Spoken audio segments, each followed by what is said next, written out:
Assalamualaikum warahmatullahi wabarakatuh. Kami dari kelompok M ingin mempresentasikan hasil proyek kami yang berjudul Analisis Stoikiometri Reaksi Pengendapan untuk Penjernihan Air Limbah Rumah Tangga.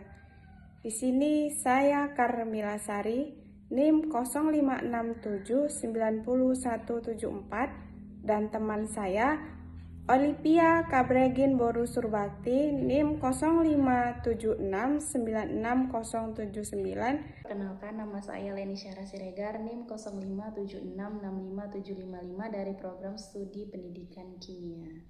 Latar belakang proyek kami, air adalah sumber kehidupan. Meningkatnya aktivitas manusia, volume air limbah mengalami peningkatan. Air limbah rumah tangga berasal dari kegiatan sehari-hari.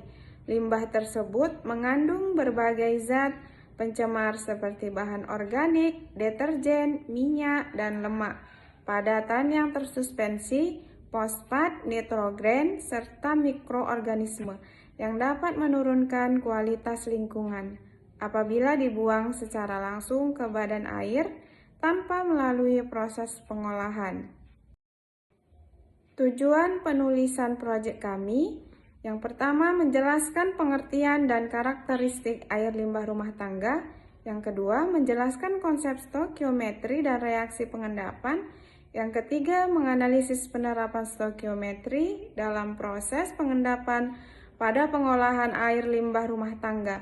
Yang keempat, menjelaskan contoh perhitungan stoikiometri dalam menentukan kebutuhan bahan pengendapan. Dan yang kelima, mengetahui faktor-faktor yang mempengaruhi efektivitas proses pengendapan sehingga diperoleh hasil penjernihan air yang optimal. Tinjauan pustaka kami, air limbah rumah tangga adalah air buangan yang berasal dari aktivitas domestik seperti mandi, mencuci pakaian, mencuci peralatan dapur, memasak, serta kegiatan sanitasi lainnya. Air limbah ini umumnya terbagi menjadi dua jenis, yaitu grey water dan black water. Grey water merupakan air limbah yang berasal dari kegiatan mandi, mencuci, dan dapur. Sedangkan black water berasal dari toilet yang mengandung urin dan feses. Karakteristik air limbah rumah tangga fisik meliputi warna, bau, suhu, kekeruhan, dan kandungan padatan tersuspensi. Air limbah rumah tangga biasanya memiliki warna keruh akibat adanya partikel organik maupun anorganik yang melayang di dalam air. Semakin tinggi nilai TSS, semakin rendah tingkat kejernihan air. Karakteristik kimianya meliputi pH, kebutuhan oksigen biologis, kebutuhan oksigen kimia, kandungan fosfat, amonia, nitrat, logam berat, serta minyak dan lemak. Nilai BOD dan COD yang tinggi menunjukkan tingginya kandungan bahan organik yang memerlukan oksigen untuk proses penguraian. Bahan kimia pengendapan yaitu tawas. Tawas merupakan koagulan yang paling banyak digunakan karena efektif mengumpulkan partikel halus menjadi blok yang mudah mengendap. Kemudian ada kapur. Kapur digunakan untuk meningkatkan pH air, sekaligus pengendapan ion fosfat, karbonat maupun logam tertentu. Dan periklorida. Periklorida mampu membentuk blok yang besar sehingga mempercepat proses sedimentasi. Kemudian ada perosulfat. Perosulfat sering digunakan sebagai bahan koagulan pada pengolahan air limbah industri maupun domestik karena memiliki kemampuan mengikat partikel koloid.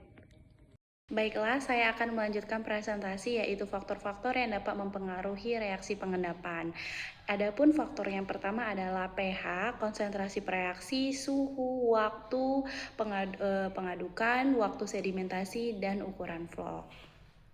Metode penulisan yang kami gunakan pada pembuatan proyek kali ini yaitu metode studi pusaka atau library research, yaitu metode penulisan yang dilakukan dengan mengumpulkan dan mempelajari menganalisa berbagai sumber literatur berkaitan dengan topik dan pembahasan. Sumber-sumber itu meliputi buku teks, jurnal ilmiah, baik itu nasional ataupun internasional, artikel ilmiah berstandar internasional yang berkaitan dengan stoikiometri tentang limbah rumah tangga. Adapun objek kajian pada proyek kami kali ini yaitu penerapan konsep stoikiometri pada reaksi pengendapan sebagai salah satu metode pengolahan bahan kimia untuk menjernihkan air limbah rumah tangga. Kajian ini berfokus pada hubungan antara jumlah zat pencemar dengan kebutuhan bahan kimia pengendapan sehingga diperoleh dosis yang tepat dan efisien. Adapun teknik analisa data yang digunakan yaitu secara deskriptif kuantitatif dengan menjelaskan hubungan antara teori stoikiometri dan penerapannya dalam proses pengolahan air limbah rumah tangga. Tahapan analisisnya yang pertama yaitu mengidentifikasi karakteristik air limbah rumah tangga, menjelaskan konsep dasar stoikiometri, menjelaskan mekanisme reaksi pengendapan, dan menganalisis sumber hubungan stoikiometri dengan kebutuhan bahan kimia pengendap.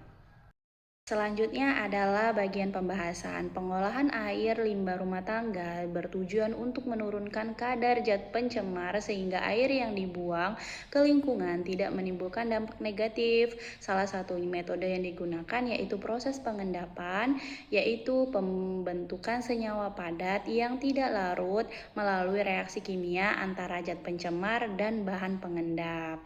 Stoikiometri memiliki peran penting dalam meningkatkan efisiensi proses pengolahan air limbah. Menggunakan dosis yang sesuai memberikan beberapa keuntungan, antara lainnya yaitu mengurangi pemborosan bahan kimia, mengoptimalkan pembentukan endapan, mempercepat proses sedimentasi. Kesimpulan dari proyek kami kali ini yaitu air limbah adalah air yang mengandung zat pencemar seperti bahan organik, padatan tersuspensi, fosfat, deterjen, minyak, dan mikroorganisme yang dapat mencemari lingkungan dan membahayakan.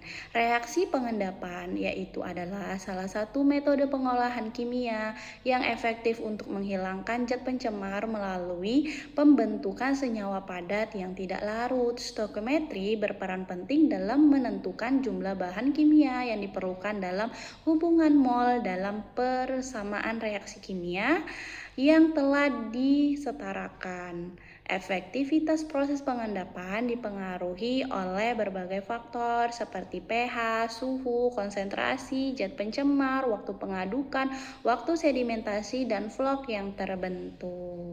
Mungkin hanya ini yang dapat kami sampaikan. Semoga bermanfaat dan kami ucapkan terima kasih. Wabillahi taufiq wal hidayah. Wassalamualaikum warahmatullahi wabarakatuh.